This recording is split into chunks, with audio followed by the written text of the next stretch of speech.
Okay. Ah, good evening, good morning, good afternoon, wherever you may happen to be. And oh, what a week! What a week! Good to see you all. I'll say hello to everybody who's showed up and signed in already. But oh my gosh, we are not the masters of scheduling in this household, I have to say, and this has been a particularly bad weekend.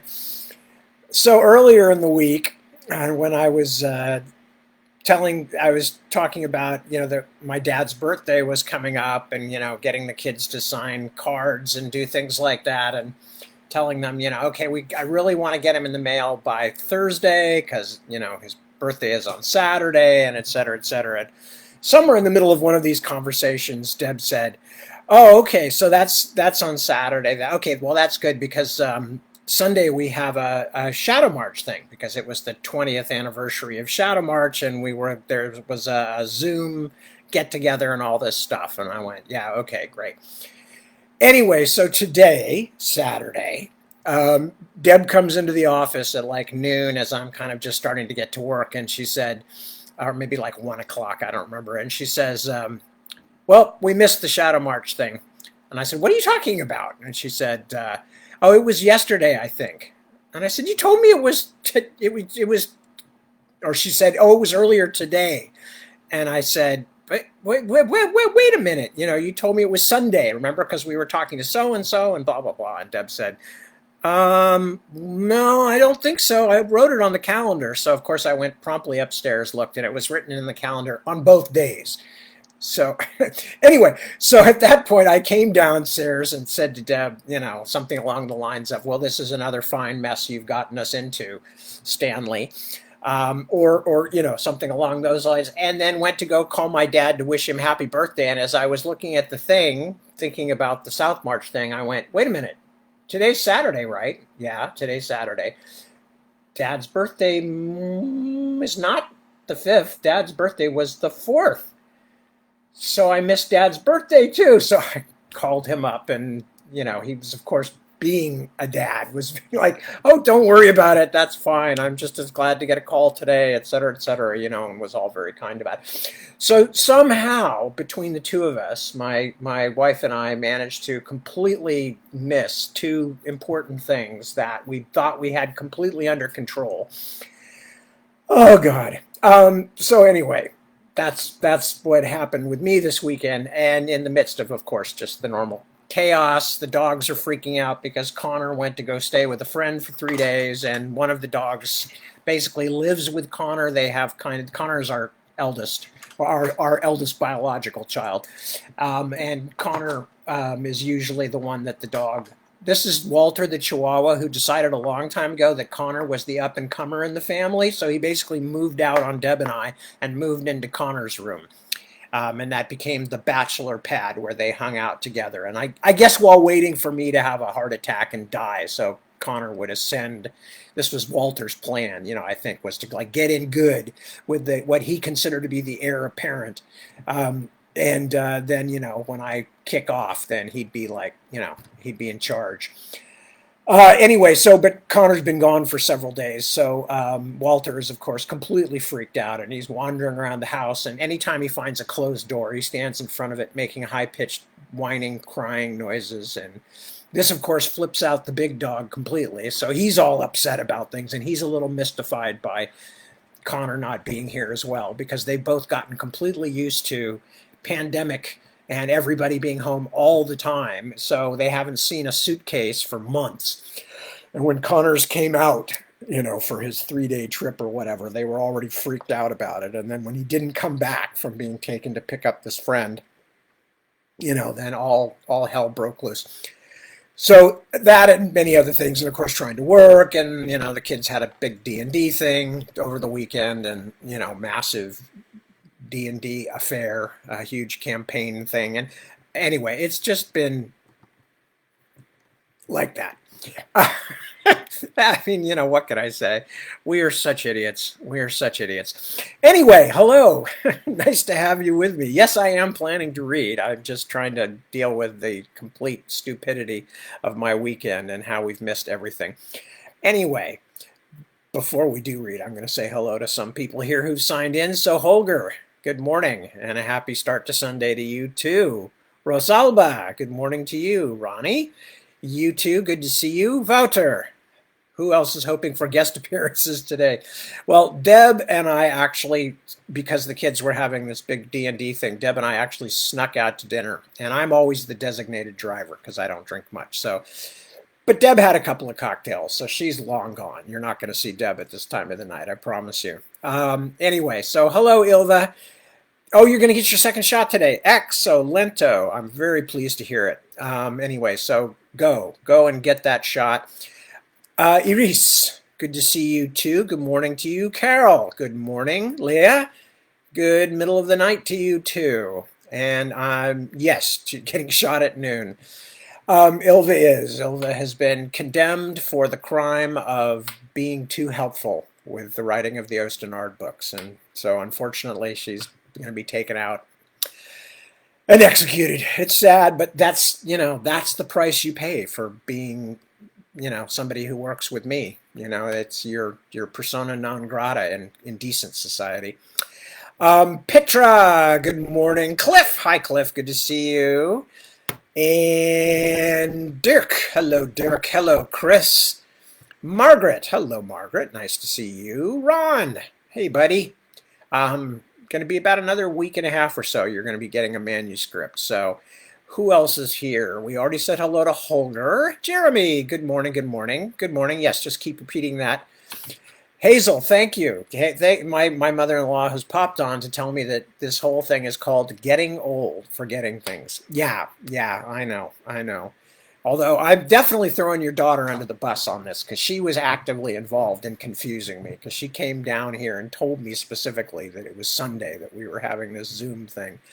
And I was foolish enough not to go check it. Although, as I said, even if I'd checked it, there were both dates were on the calendar, but at least I would have known there was some controversy. Yeah. Mahmoud, good to see you. Sally, hello, Sally. I'm glad you caught up too. Who else? Okay, we've got everybody, or at least everybody who's signed in so far.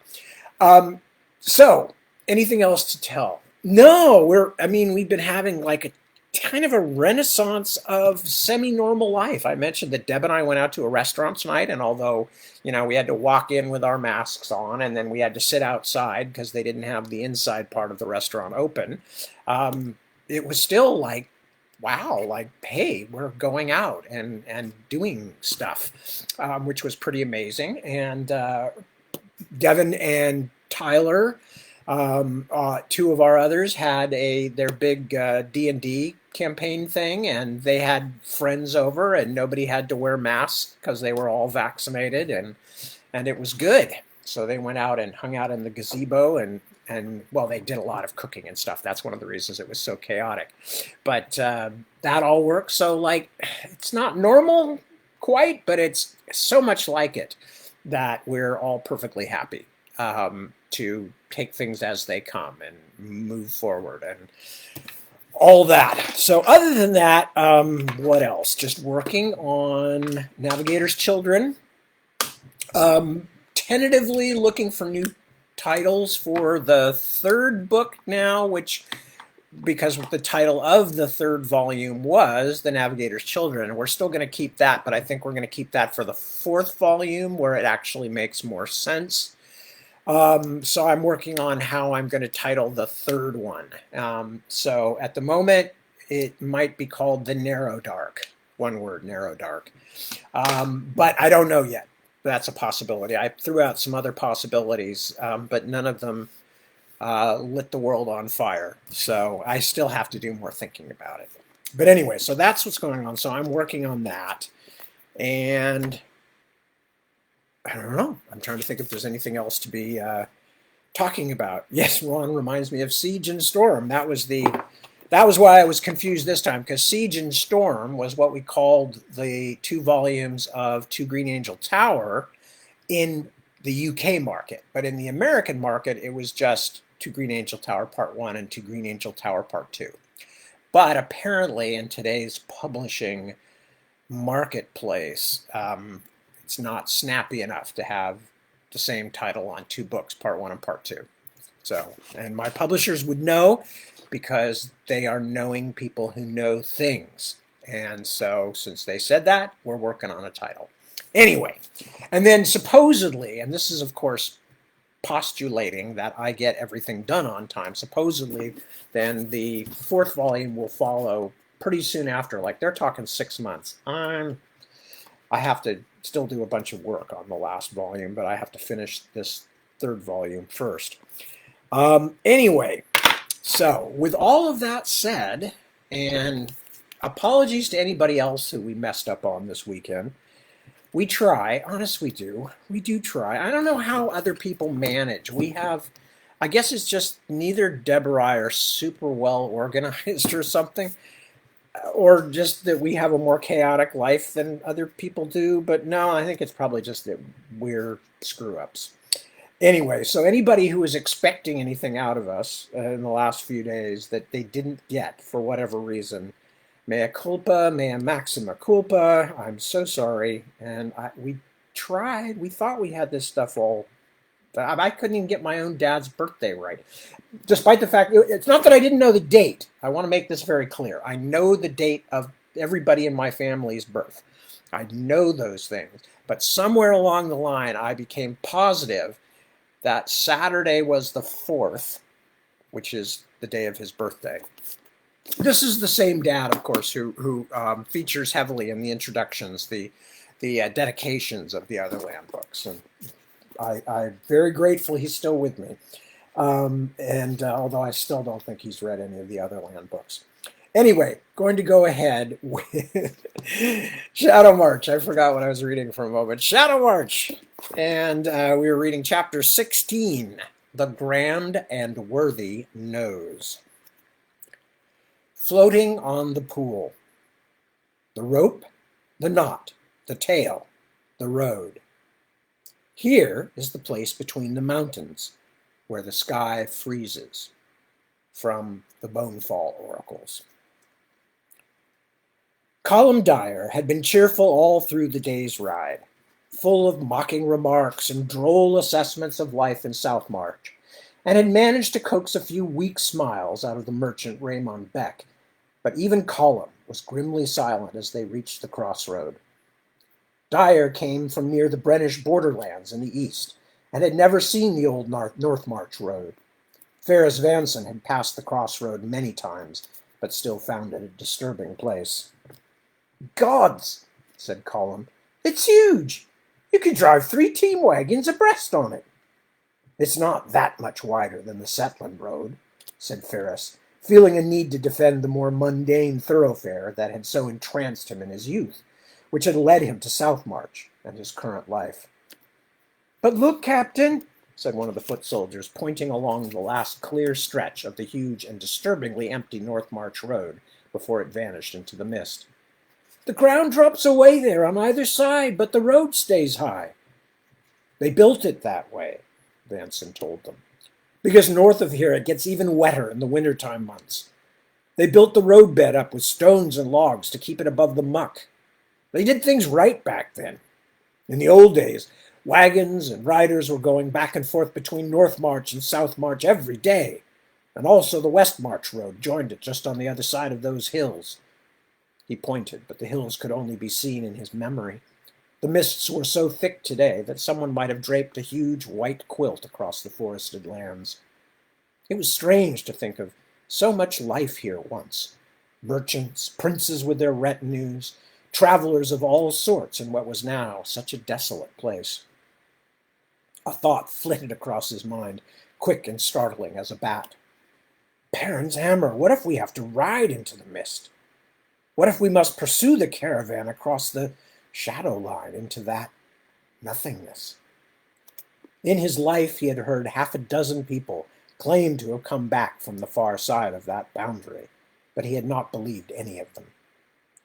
The one man of his village that everyone knew for certain had crossed the shadow line and returned had never claimed anything. In fact, he had never spoken at all after his return, but had haunted the fringes of the village like a scavenging dog until the winter killed him. As a child, Ferris had seen the man's constant expression of honest. Sorry.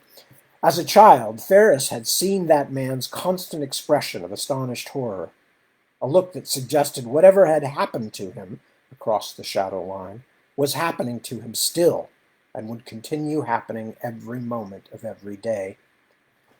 Although no one had said anything but what was correct and pious, everyone in the village had been relieved when the mad old man had died. Colum's question yanked him back to the here and now. "How far does the road lead?" Ferris shook his head. Northmarch Castle was about 4 or 5 days' ride from here, I think. So the old gaffers in my village said, although it was at least a century before their time when anyone could still go there. And its lands and towns extended a good way farther north, I think. Colum Dyer clicked his tongue against his teeth. "Messiah's teats! And just think, now it's all empty." Vanson stared at the wide road cutting across the hummocky land to where the fog swallowed it. "So you think. So we hope. But I don't want to consider it just now, to speak the plain truth. I don't like this place." Colum turned and nodded toward Raymond Beck, sitting on his horse at the far side of the troop of guards, staring resolutely southward with a face pale as a fish's belly. "Neither does he." Ferris Vanson felt a tug of yearning as they rode along the Setland Road past the towns and villages of Daler's Trough. Little Stell, Candler's Town, and Dale House, the seat of Earl Rorik Longarin, who would have wed the young woman stolen from Raymond Beck's caravan.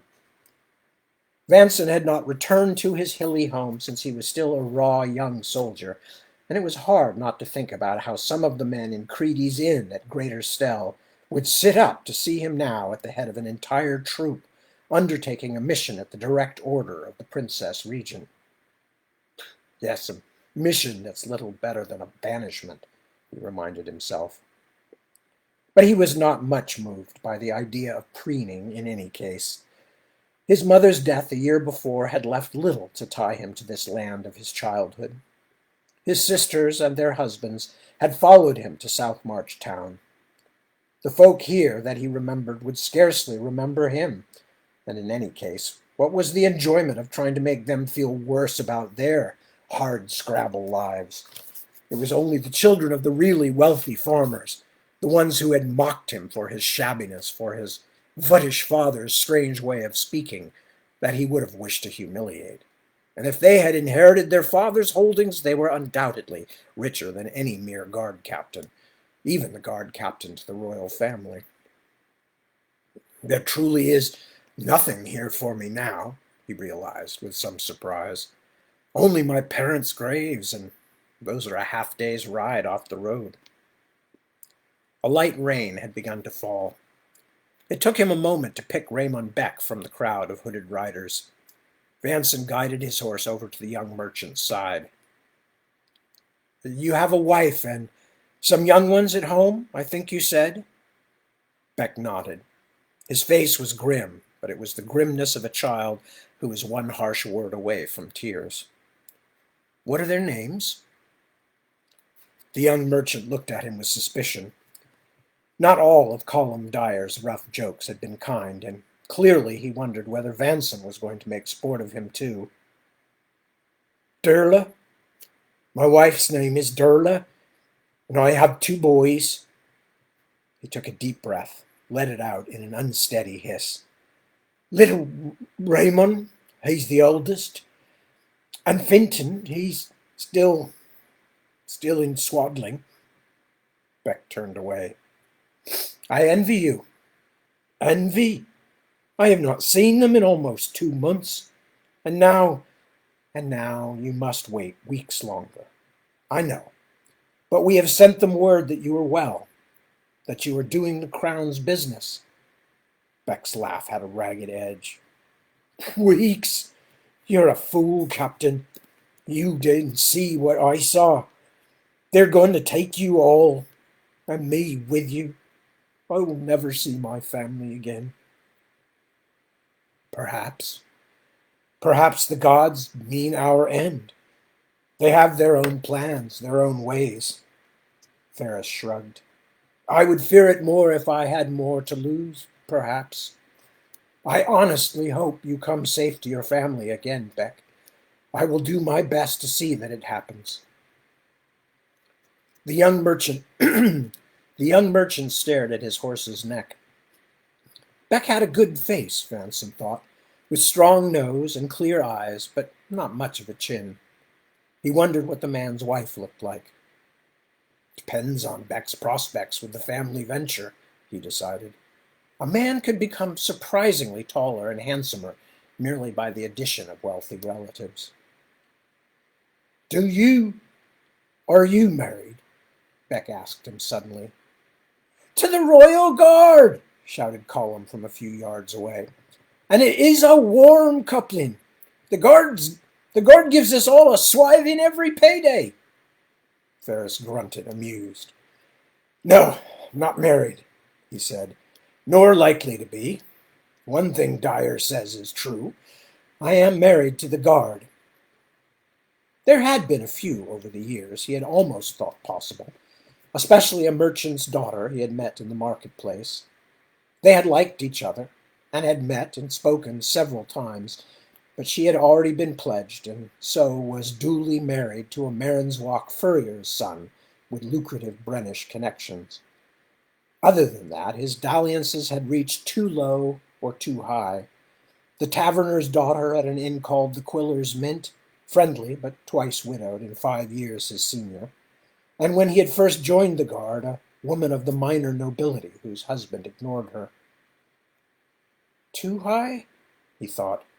No, that was not too high, not compared to the madness that is in my heart these days. The image of Princess Bryony's face as she sent him away came to him, the strangeness of it, as though she did not entirely hate him after all. A year now I've felt it, he thought, this terrible, hopeless ache. There is nothing higher that I could aspire to, or more foolish.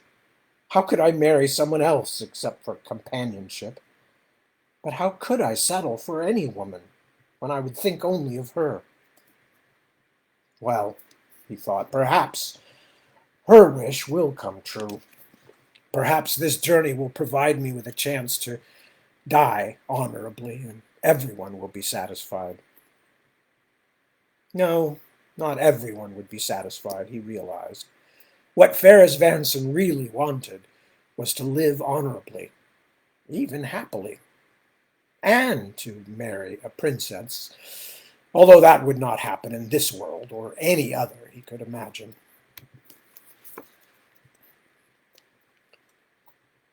He was meeting her near Marilana's chambers, in the back hallway of the main residence, known as the Wolf Hall for the faded tapestry of the family crest that took up a large portion of its south wall.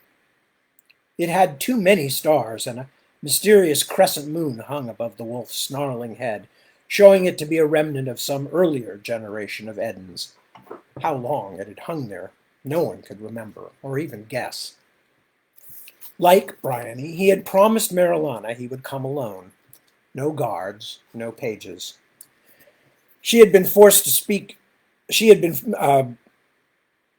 forced to speak sharply to Rose and Moyna to get them to let her be, of course. Clearly, Bryony's ladies feared she had an assignation with Dowet, but their resistance upset her just enough that she did not bother to tell them otherwise. She watched her brother saunter up the corridor through the slanting columns of autumn light that filtered down from the windows, uneven light that made the passage seem as though it were under water, and which turned the bucket and mop, left inexplicably in the middle of the floor, and the small offering shrine to Zoria on the broad table, into dully glimmering things that might have spilled from the belly of a sunken ship. For a moment, as Bryony noted by the way her twin held his arm close to his body that it was hurting him, they might have been children again, escaped from their tutors for a morning to play scapegrace around the great castle. But something was different. she saw. Beric seemed better. He no longer moved like a dying man, draggled and slow. But instead of becoming again the disdainful, unhappy Beric Eden she knew nearly as well as herself, he had a bounce in his step that seemed equally foreign, and his eyes, as he neared her, seemed to burn with a mischievous vigor. "So, someone in our family finally agrees to speak with us." Beric did not stop to give her a kiss, did not stop at all, but swept past, still talking swiftly, leading her toward Marilana's door as though he had been waiting for Bryony, not the other way around. "After our stepmother, I begin to think they fear taking the plague from me." Anissa said she did not feel well herself. She is pregnant, after all. And it came on an hour before we were to dine with her? Perhaps that is all it is. Perhaps. You were jumping at shadows. He turned to look at her, and again she wondered if the fever had truly left him. Why otherwise this eye, bright as a bird's, this strange air as though at any moment he might fly into pieces? Shadows? A strange word to use. He paused and seemed to find himself a little. "All I'm saying is, why won't our stepmother talk to us?" "We will give her a few more days. Then we will make it a command." Beric arched an eyebrow. "Can we do that?" "We'll find out." She reached out and knocked on Marilana's door. Ilis, the Duchess's little serving maid, opened it and stood for a long moment stock still and blinking like a mouse caught on a tabletop. At last she made a courtesy, found her voice. "She's lying down, Highnesses. She wants me to bring you to her." Inside, several older women and a few young ones sat doing needlework. They rose and made their own courtesies to the prince and princess. Bryony said a few words to each. Beric nodded his head, but smiled only at those who were young and pretty. He was bouncingly impatient, as though he already wished he had not come. Marilana sat up in the bed as the serving-maid drew the curtain. "Ilis, bid the other ladies go, please. You too. I want to be alone with Beric and Bryony." Their great-aunt did not look ill, Bryony thought with some relief, but she did look old and tired.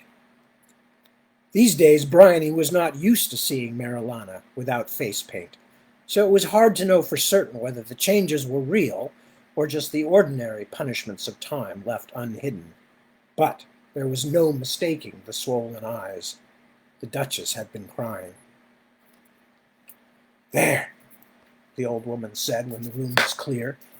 "I cannot abide being listened to." There was an unusual violence in her voice. She fanned herself. "Some things are not for others to know. How are you, Auntie? We've been worried about you." She manufactured a smile for Bryony. "As well as can be expected, dear one. It's kind of you to ask." She turned to Beric. "And you, boy, how are you feeling?" Beric's smile was almost a smirk. "The grip of old Kernios is a bit more slippery than everyone thinks, it seems." Marilana went quite pale.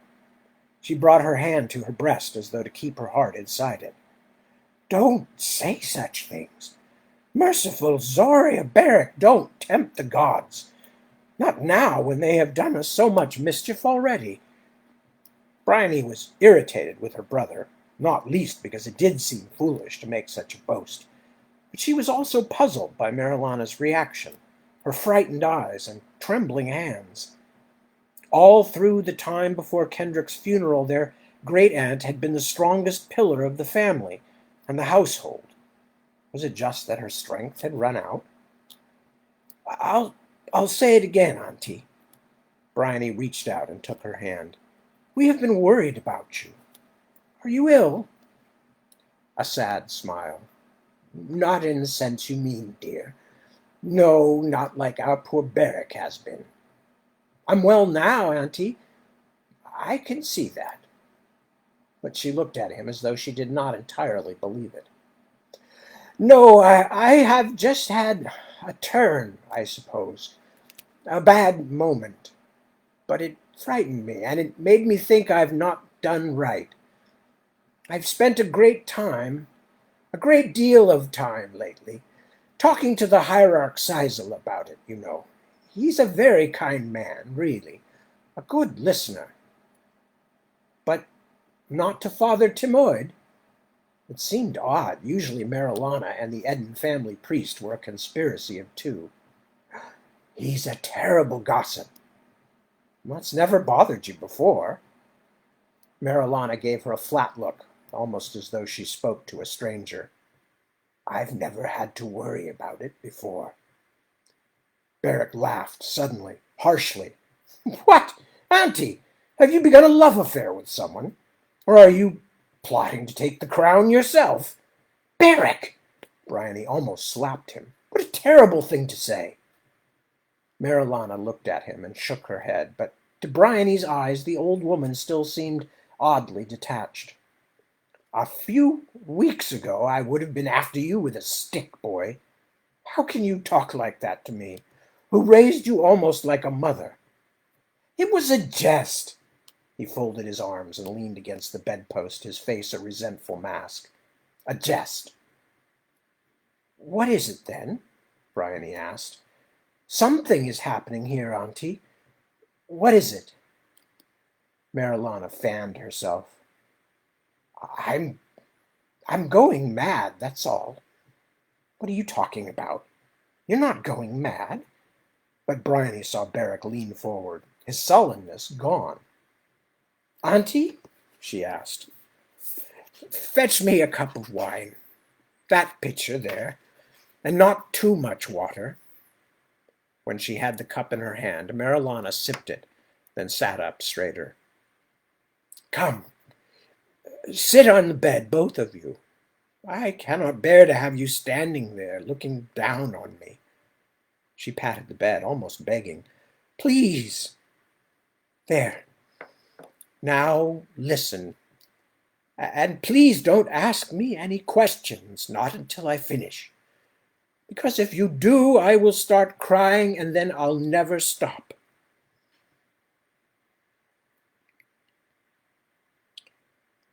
It was finally God's day, with last day to follow.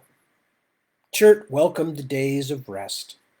His bones ached, and he had a hot throb in his back that would not go away.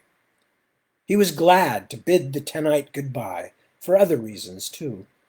The prince's funeral that began it, with its weight of hard work and terrible sadness, had taken much out of him, and the boy's disappearance that day had frightened him badly. What is he? Chert wondered. Not just his strangeness, but what is he to us? Is he a son? Will someone, his true parents, come and take him away from us? He looked at Opal, who was sniffing at a row of pots she had set up on the far side of the table. My old woman will be stabbed in the heart if the boy leaves us. As will I, he realized suddenly. The child had brought life to the house, a life that Chert had never realized was missing until now. I don't think this bilberry jam is much good, Opal said, although it cost me 3 chips. Here, try it. Chert scowled. What am I, a dog? Here, this has gone off. You try it. Opal scowled back. She was better at it than he was. Old fool. I didn't say it had gone off. I said I don't think it's much good. I'm asking your opinion. You're certainly quick enough to give it most other times. Very well, pass it here. He reached out and took the pot, dipped a piece of bread into it, lifted it to his nose. It smelled like nothing more or less than bilberry jam, but it raised a strange thought. If the old stories were true, and there were funderlings before ever there were big folk, then who grew the vegetables up in the sunlight? Who grew the fruits? Did the Lord of the hot, wet stone create us to eat moles and cave crickets with never a bit of fruit, let alone bilberry jam? He thought. But if not, where would such things have come from? Did the funderlings of old have farms under the sun? It seemed strange to think of such a thing, but stranger still to think of a world with no jam, old man. What do you think of the jam? Church shook his head. What? I take it back. You don't have the wits to be a fool, old man. You don't pay enough heed. The jam. Oh, it tastes like jam, no more, no less. He looked around. Where's the boy? Playing out in front, not that you'd notice if he'd gone off to drown in the salt pool. Don't be cross, Opal. I'm tired. It was an uncomfortable piece of work, that tomb.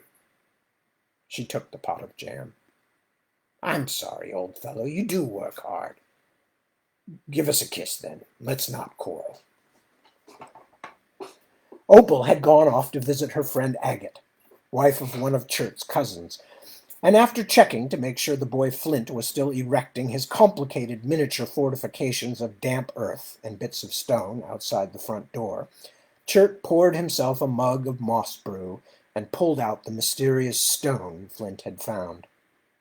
A week or so had not made it any more familiar. The cloudy, unusually rounded crystal still matched nothing he had seen or even heard of.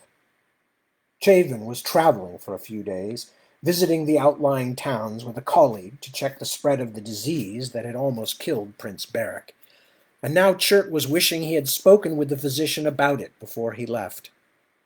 The stone troubled him, although except for the fact that it seemed like something that might have come from behind the shadow line, he couldn't say why. He had half a dozen other shadow line stones right here in the house, after all, those which no one had wanted to buy, but which Chert had found too interesting to discard, and had not given any of them a second thought. But this. I could take it to the guild, he thought, but he felt strangely certain they would not recognize it either. Maybe old High Feldspar would have, a man who had known more stonework and stone lore than the rest of Funderling town put together. But Feldspar's ashes had been returned to the earth 3 years ago, and Chert did not think there were many in the guild now who knew more than he did himself, certainly not about Shadowline stones. When are you going to the talking and singing place? A voice said behind him, making Chert jump and slosh his mug. Flint stood in the doorway, hands so dirty it looked like he was wearing dark gloves. As if he had been caught doing something wrong, Chert dumped the weird stone back into his purse and pulled the string tight. Talking and singing place? He remembered the boy's reaction his first day in the tomb. Oh, I'm not going to work today, lad, but if you don't like going there other days, you can stay home with Opal instead. She'd love to. I want you to go there. Go now. Chert shook his head. This is a day of rest, lad. Everyone gets their day of rest each tonight, and this is one of mine. But I have to go there. The child was not angry or upset, merely fixed as a hard-driven wedge. I want to go to where you work. Flint could not or would not explain his sudden interest, but neither would he be talked out of it. Chert suddenly wondered if it had something to do with the stone. After all, the boy had claimed he found it in the temple yard near the tomb. But I can't work today, Chert explained. It's God's day. None of the other men will come. And in any case, clattering away with picks and cold chisels would be offensive to the others having their rest. Both above and below ground, he could not help thinking. He had become a bit leery of working in the tomb, although he still thought of himself as unmoved by big folk superstition. Still, he would not be sad when the job was finished, and he could move on to other tasks in other places. Then will you just come with me? Flint said. Will you take me there? Chert could not help being astonished. The child was ordinarily well behaved, if a bit strange, but this was the most he had talked in days, and the only time Chert could remember that he had ever asked for anything, let alone asking this way with the doggedness of an army laying siege. You want me to take you to the tomb? The boy shook his head. To the temple yard. That's what it's called, isn't it? Well, near there? He frowned, trying to think of something. Just come. He held out his hand. Feeling as though he had entered his own front door and found himself in someone else's house, Chert rose and followed the boy into the street. We won't go through the Funderling roads, the boy said matter-of-factly. I don't want to go near the talking, singing place. If you're talking about the Eden family vault, there aren't any tunnels from here that go there, or even close to it. Flint gave him a look that seemed almost pitying. It doesn't matter. We'll go up on top of the ground. Boy, don't you understand that my back aches and my feet ache and I just want to sit down. Chert had barely kept up with the child, who seemed able to walk only for a moment or two before breaking into a sprint, then circling back like a dog anxious to be after the quarry. Chert's only chance to catch his breath had been at the Raven's Gate. The guards there were now used to the Funderling man with the adopted big folk son, but they still found the situation amusing. This one time, Chert was grateful that they made him and the boy wait to pass through while they thought of clever things to say. Finally, as the two of them walked through the winding ways of the inner keep, heading toward the temple yard and the family vaults, he grabbed at the boy's shirt to hold him back.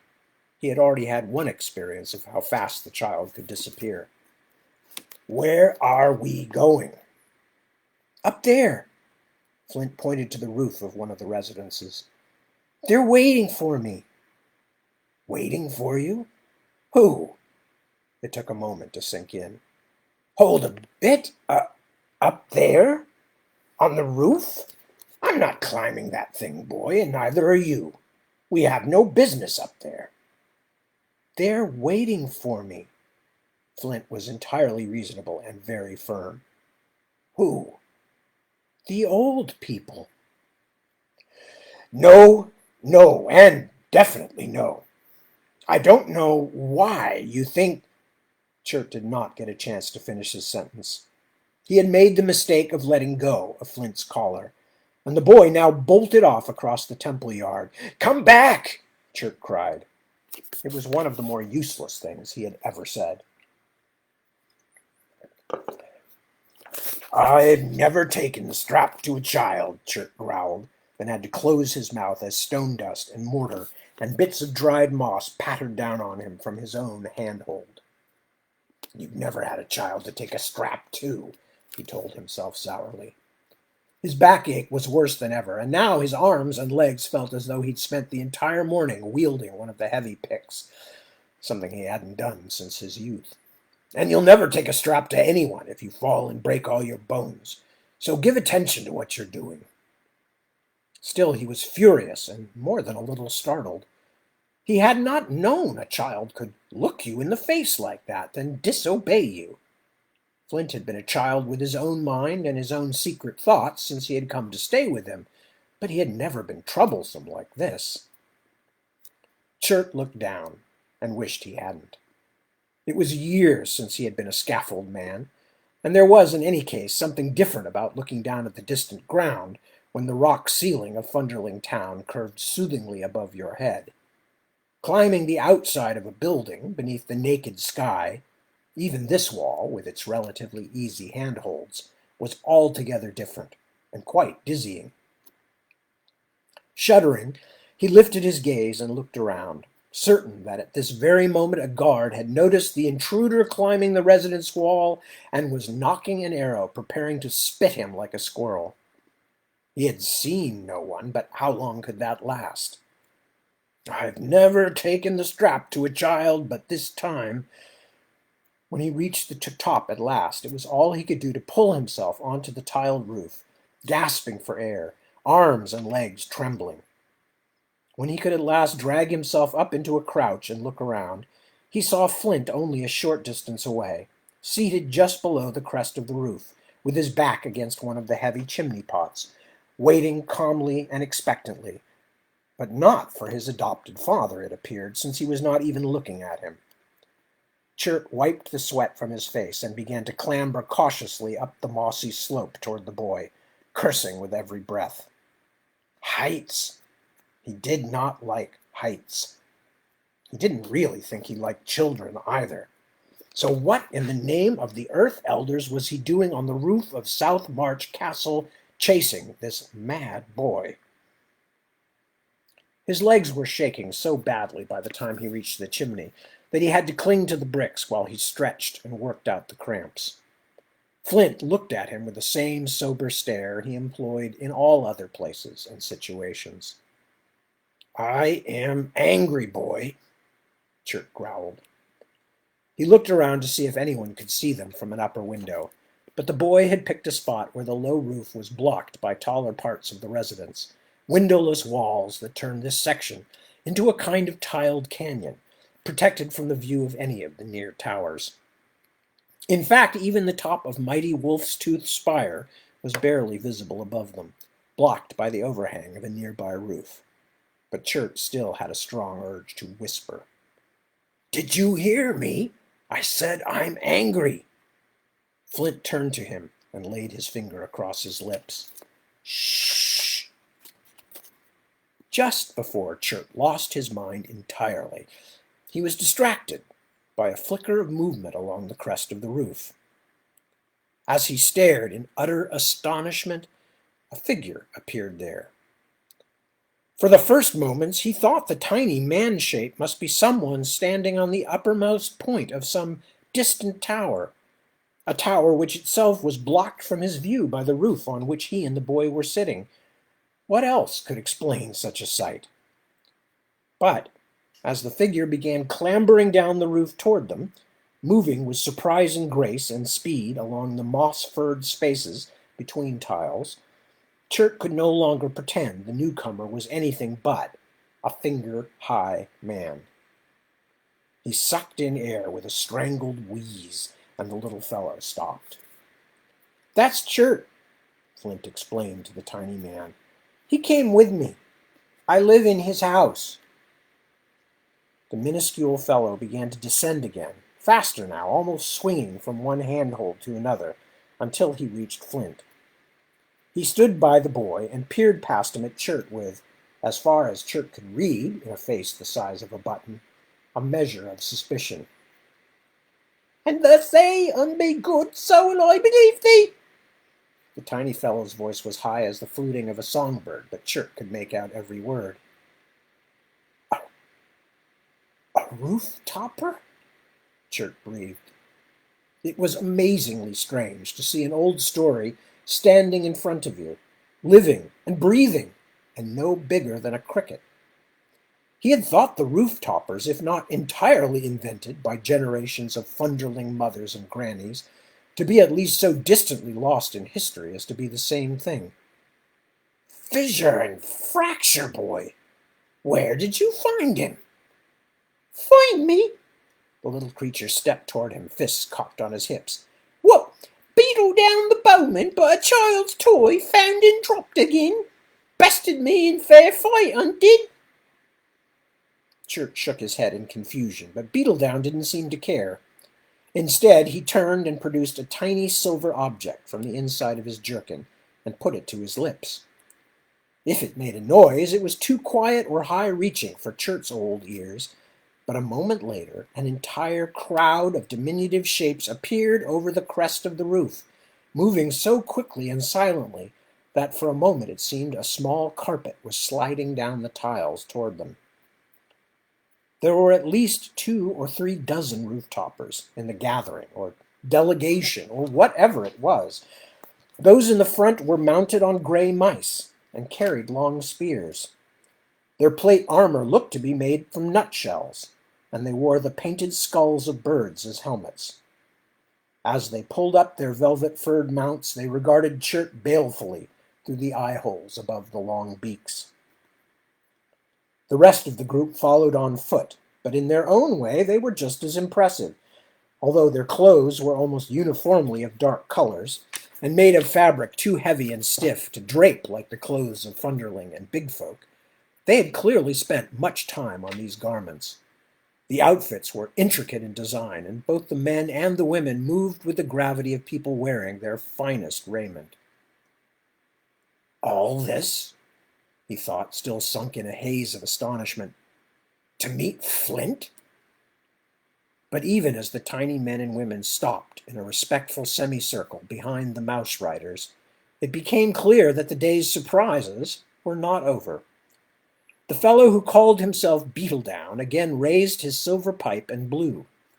A moment later, an even more bizarre spectacle appeared on the roofline. A fat little man, just slightly bigger than Chert's thumb, riding on the back of a hopping thrush. As the bird made its awkward way down the roof toward the rest of the gathering, Chert saw that the creature's wings were held fast against its body by the straps of the tall, box-like covered saddle on its back. The fat man below the awning pulled aggressively on the reins, trying to direct the bird's track down the tiles, but it seemed to make little difference. The bird went only where it wanted to go. I'll try to remember that if someone offers me a ride on a thrush someday, Chert thought, and was less amused by his own joke than he was impressed he could even conceive of one under the circumstances. The whole thing was like a dream. When the thrush had finally lurched to a halt behind the mice, its rider was dangling halfway out of the saddle, but waved away two of the mouse riders when they started forward to help him. He righted himself, then clambered down out of the covered seat with surprising nimbleness for his bulk. His climb was hampered a little by his clothes. He wore a fur-collared robe and a shiny chain on his breast. When he reached the tiles, he accepted deep bows from the other roof-toppers, as though they were his due, then stared squintingly at Chert and Flint as he stepped closer to them, but not so close as to advance more than a pace or two beyond the protective line of mouse riders. "Is he the king?" Chert asked, but Flint did not reply. The roof-toppers themselves were watching the tiny fat man with wide-eyed attention as he leaned his entire head forward and sniffed. He straightened up, frowning, and then sniffed again, a great intake of air so powerful that Chert could hear it as a thin whistle. The fat man's frown became a scowl, and he said something in a quick, high-pitched voice that Chert couldn't understand at all, but the other roof-toppers all gasped and shrank back a few steps, looking up in fear at Chert and Flint as though they had suddenly sprouted fangs and claws. "What did he say?" asked Chert, caught up in the drama. Beetledown stepped forward, his face pale but resolute. He bowed. "Sorry I be, but the grand and worthy nose speaks the tongue of giants not so well as we men of the gutter scouts." He shook his head gravely. "Even more sorry I be, but he says the canst not meet the queen today, because one of the twain smells very, very wicked indeed."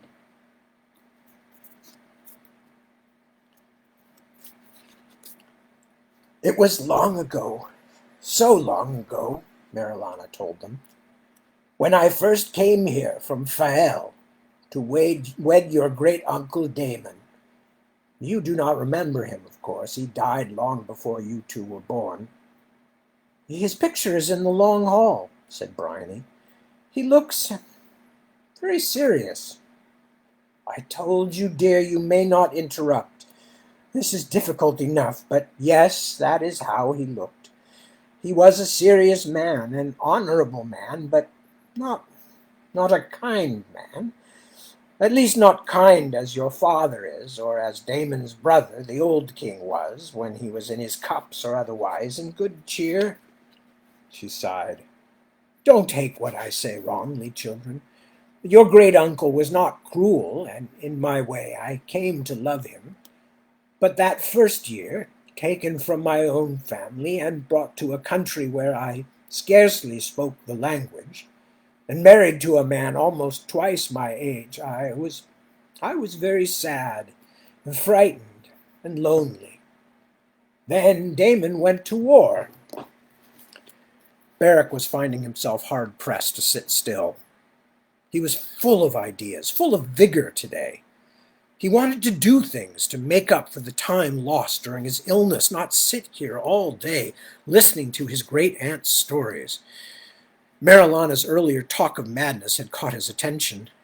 Almost it had seemed that she was about to confess the same night visitations that had plagued him. But instead she seemed to be wandering into a story of events so ancient as to have taken place in an entirely different world.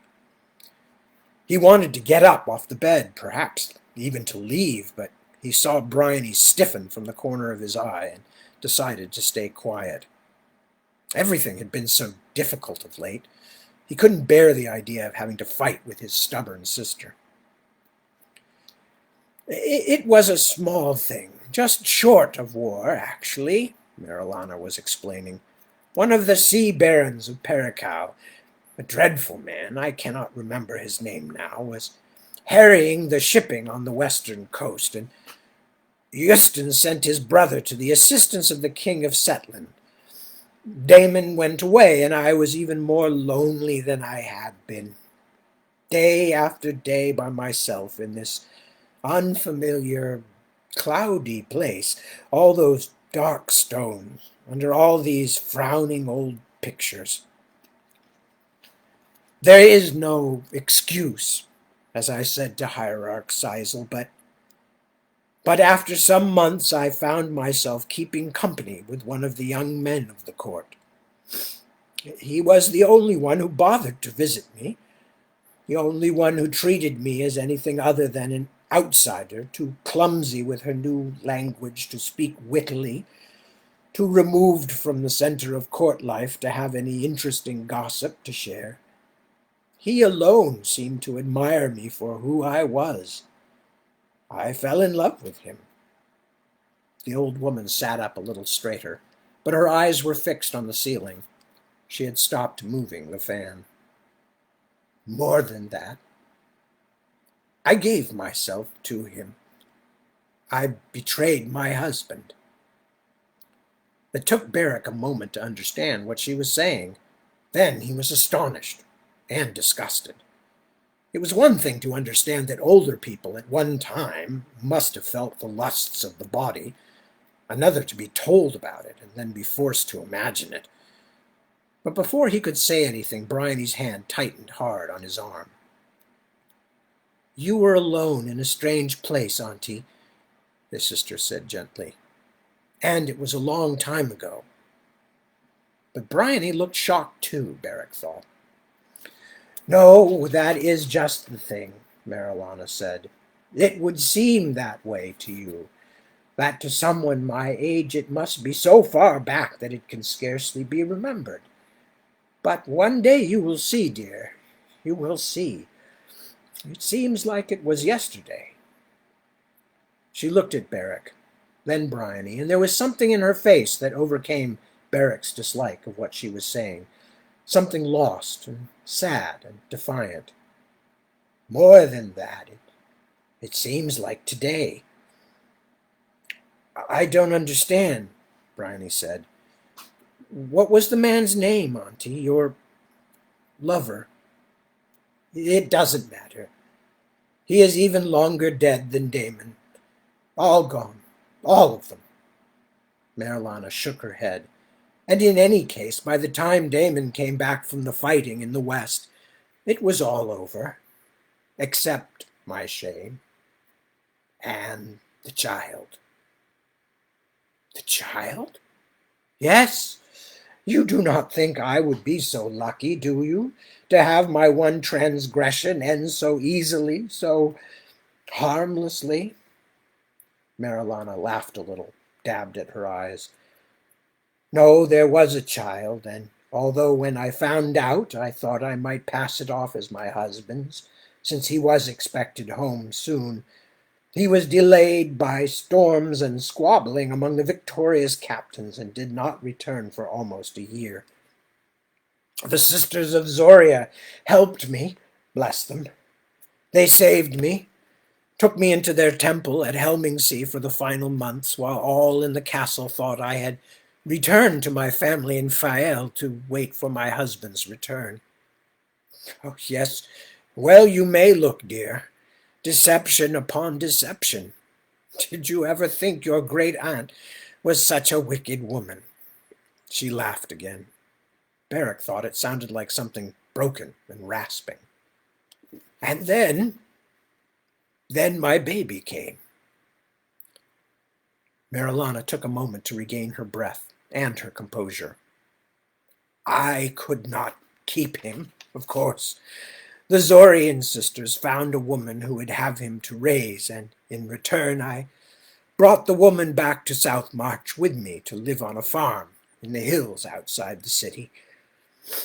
She is dead now, too, but for years I quietly sold some of my husband's gifts every year to pay for her living there, even after the child was taken. Taken? Beric became interested again. Taken by who? I've never known. The old lady dabbed at her eyes. I used to visit him sometimes, the little boy. Oh, he was bonny, fair as fair could be. But I could not go there often. Too many would notice, and some would have become curious. My husband was the king's brother, after all. So when the woman told me he had been stolen, I didn't really believe her at first. I thought her somewhat simple-minded greed had at last turned into something worse, that she had hidden the child and was going to threaten to tell my husband if I did not pay her more. But I saw quickly that she was truly heartbroken. She was a poor woman, and of course she blamed it on the Twilight people. The fairies took him, that's what she said. Just a little less than 2 years old he was. The Duchess stopped to blow her nose. Gods, look at me. 50 years ago, and it could have been yesterday. But after all these years, why does it pain you so much now, Auntie? Asked Bryony. It is terrible and sad, but why have you taken to your bed like this? Such pain never really goes away, dear. But there is a reason my heart is so sore. Merciful Zoria, it is because I saw him at Kendrick's funeral. I saw my child. For a moment, Beric could only look at Bryony. He felt queasy and strange. Nothing made sense anymore, and the Duchess's confession was just another crumbling of what was ordinary and safe. A shadow, he said, and wondered again what Marilana's dreams were like. The castle is full of them these days. Do you mean you saw your child grown? Maybe you did, Auntie. No one ever told you he was dead. No, Bryony, I saw him as a child. But not even the child he was when I saw him last. He had grown, but only a little. Only a few years. And she was weeping again. Beric grunted and looked to his sister again for help making sense of this, but she had clambered across the bed to put her arms around the old woman. But, Auntie, Bryony began. No! Marilana was fighting to keep the tears from overwhelming her. No, I may be old. I may even be mad, but I am not foolish. What I saw, ghost or figment or waking nightmare, it was my own child. It was my boy, my child I gave away. Oh, Auntie. Suddenly, to Beric's immense discomfort, Bryony was crying too. He could think of nothing to do except to get up and pour Marilana another cup of wine, and then stand beside the bed holding it, waiting for the storm of tears to pass. And that's the end of the chapter. So we ran a little bit over. Next time, chapter 17, Black Flowers. So, with that, we are going to wrap it up. I will be returning to your screen Assuming you're watching this on a screen of some kind at some point, maybe now, maybe in the future. I will return to continue with chapter 17 tomorrow, which is actually today at 7 p.m., Sunday 7 p.m. on Pacific Daylight Time. So it's 3 o'clock, well, 3:05 here now. So it's not that far away for those of you who cannot wait. And for those of you who can happily wait, you've probably left already, so that's okay. Anyway, so with that, again, I just want to say thank you all for being with me. It's a great pleasure, as always. I hope you're enjoying Shadowmarch. I literally have not, I don't think I've opened this book since I wrote it. So it's kind of interesting for me too. I'm like going, who's this character? Is this? Do I need to? Whoa, what kind of voice would they use? I can't even remember anymore. God, I better not do anything too complicated because I'm gonna have to keep doing it if they're a repeating character, and I don't remember yet if they're a recurring character or not. Anyway, but those are my problems, not your problems. Your problems are having to put up with me, and I'll leave you to that on your own. Anyway, so it is good night and good morning and good whatever it is for you, wherever you may be. Thank you. Take good care of yourselves. Take care of your loved ones. Take care of your friends and neighbors. We're going to all make it through somehow. And much love and many good wishes from the Beale Williams Ranch.